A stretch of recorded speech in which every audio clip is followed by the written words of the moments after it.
মইতো ভাবো যে USTMৰ মালিক এটা জেহাদে আৰম্ভ কৰিছে। আমি যেটো ল্যান্ড জেহাদ বুলি কওঁ, তেওঁ এটা ফ্লাড জেহাদে আৰম্ভ কৰিছে অসমৰ ওপৰত।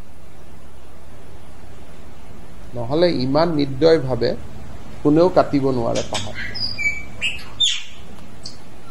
কোনো প্ৰকৃতিক ভাল পোৱা মানুহে বিশেষকৈ শিক্ষানুষ্ঠানে ইমান বেয়াকৈ কাটিব নোৱাৰে। এইটো এটা মইতো জেহাদ বুলিয়ে কওঁ এক প্ৰকাৰ। মোক কোনোবাই ভাল পায় বেয়া পায় আৰু উপায় নাই, কিন্তু এইটো এটা ডেলিবাৰেট বুলিও মই বিশ্বাস কৰোঁ।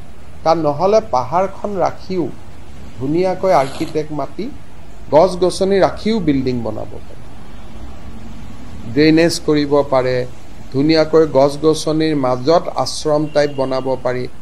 বিভিন্ন ধৰণে আজিকালি হিলছতো শিক্ষানুষ্ঠান হোৱাৰ আৰ্কিটেক্ট আছে। তেওঁতো আৰ্কিটেক্ট ইউজ কৰা নাই, খালি বুলডোজাৰ লগাই ধাৰ মাটিবোৰ কাটি দিছে আৰু চান্স লৈছে মেঘালয়। কিন্তু কামটো হ'ল অসমৰ ল'ৰা ছোৱালীবিলাকে পঢ়ে। কালিৰ পৰা যদি গুৱাহাটীৰ ল'ৰা ছোৱালীবিলাকে পঢ়া বাদ দি দিয়ে আৰু গুৱাহাটীৰ অধ্যাপক অধ্যাপিকাসকল যদি তাত যোৱা বাদ দি দিয়ে, তেতিয়াহ'লে গুৱাহাটীৰ কৃত্ৰিম বানপানীও তাতে খতম হৈ যায়। বস্তুটো বনাই লৈছে মেঘালয়ত, ব্যৱসায়টো অসমৰ ওপৰতে নিৰ্ভৰশীল। মেঘালয়তো ষ্টুডেণ্ট তাত কোনো নপঢ়ে, হাৰ্ডলি 10%ও নপঢ়ে। ময়ো দেখা নাছিলোঁ। কিবা এখন ফাংচন পাতোতে মইতো আচৰিতে হৈ গ'লোঁ প্ৰথম। তাৰ পিছত আকৌ মেডিকেল বুলি যোৱা 2 বছৰত, মইতো 3 বছৰ আগত গৈছিলোঁ, 2 বছৰততো আৰু বগৰাই দিলোঁ। মানে আৰু এইটো ছেটেলাইট ডাটা, তেওঁ না কৈতো লাভ নাই আৰু ছেটেলাইটটোৰ পিকচাৰটোতো আৰু মই বনাব নোৱাৰোঁ। 2011 চনত 2011-10 ফটোটো মই বনাব নোৱাৰোঁ ছেটেলাইট।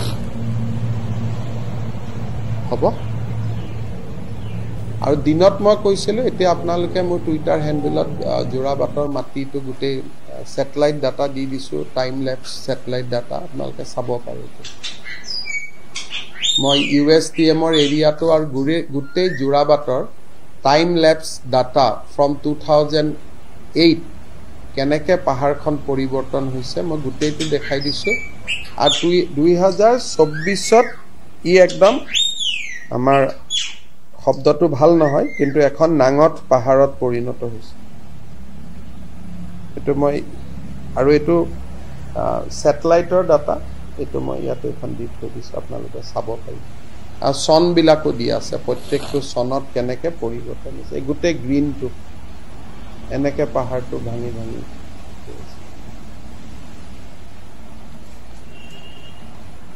ইয়াত আপোনালোকে নিজেও চাই ল'ব পাৰিব। এইটো কোনোবাই অলপ আগবাঢ়িলে মোৰ ছেটেলাইট ডাটাটো নলৈ ছেটেলাইট ডাটা কিনিবও পায়। চ' ইউ কেন প্ৰকিউৰ অলছ'।